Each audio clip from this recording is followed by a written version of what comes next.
Today I want to talk about the Trump's Tariff 2.0 because as of yesterday, officially, Trump has already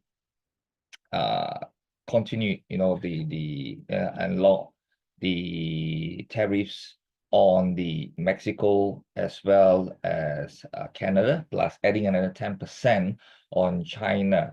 This was the plan that he mentioned a month ago, and he has given time, to negotiate for Canada and Mexico. But that time has came up, the 1 month grace time has came up, and he just said, okay, so we're going to do this, and it's going to happen.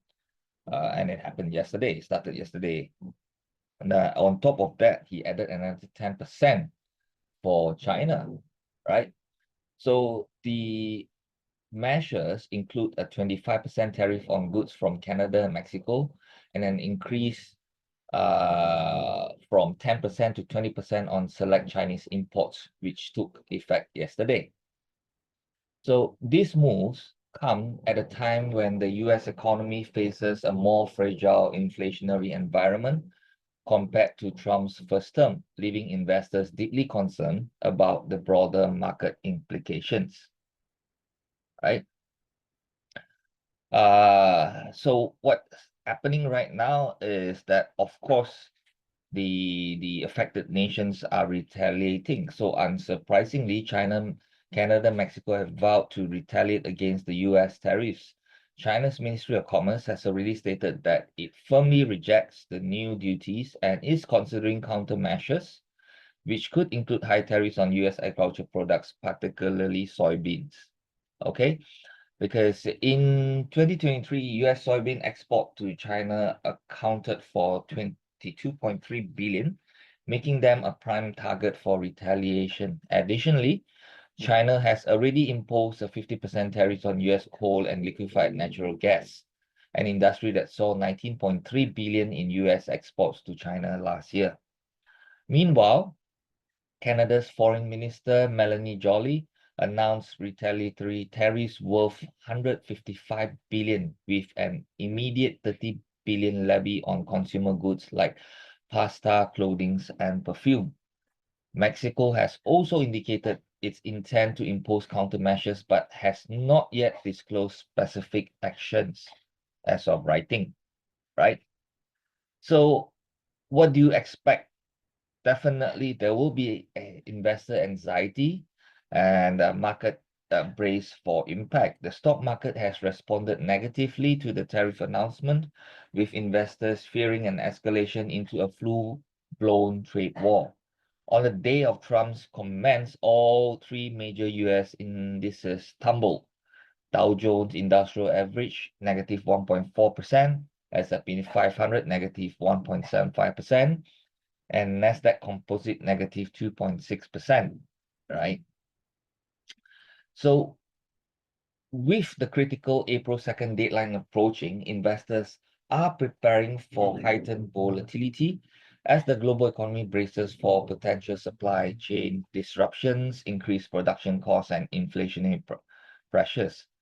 So what we need to know right now is this.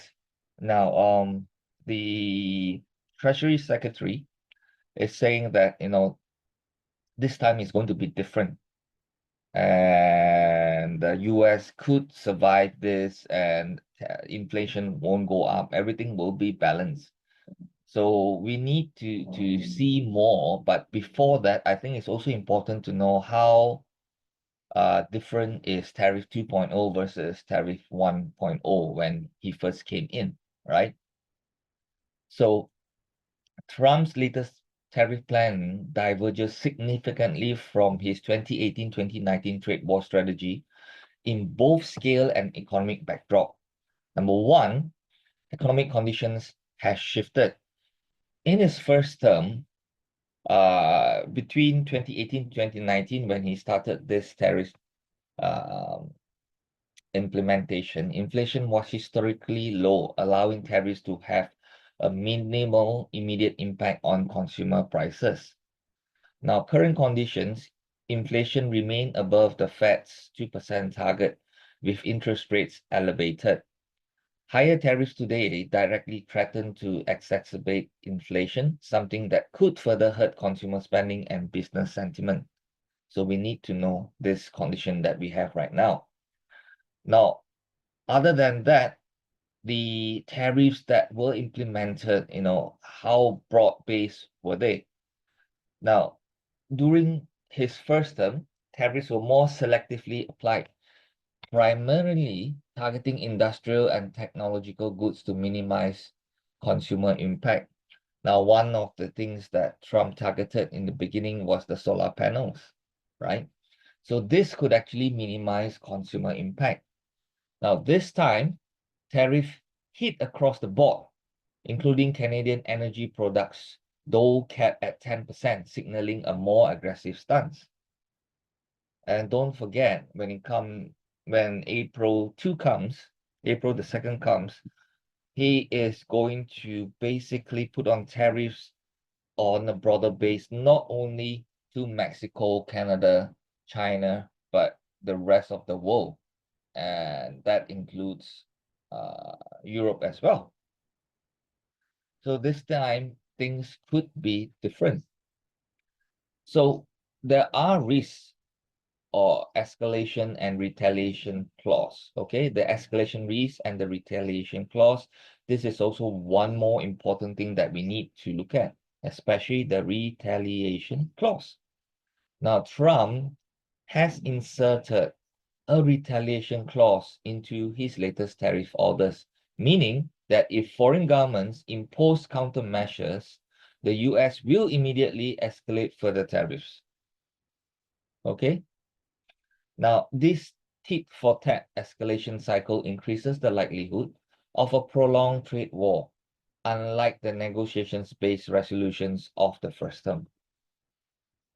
Yeah? So, at the end of the day, what does it mean? What's the outlook? What it means for the US stock market?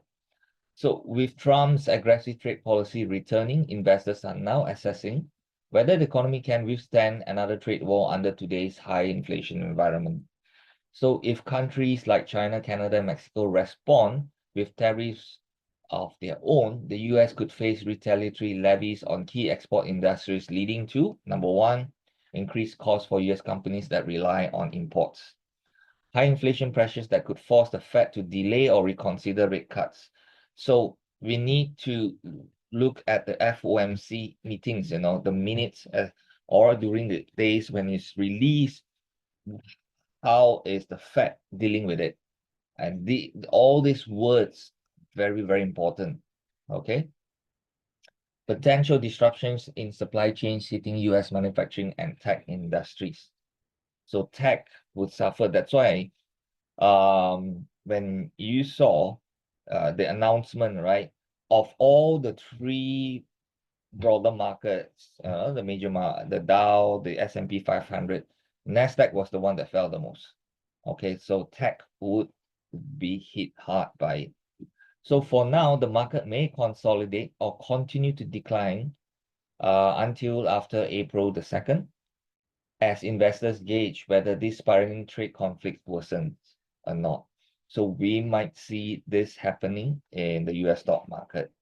So if Trump retaliates further via his retaliation clause, a prolonged trade war could significantly weaken US stock performance, which sector like tech, technology, agriculture, and energy bearing the brunt of the fallout.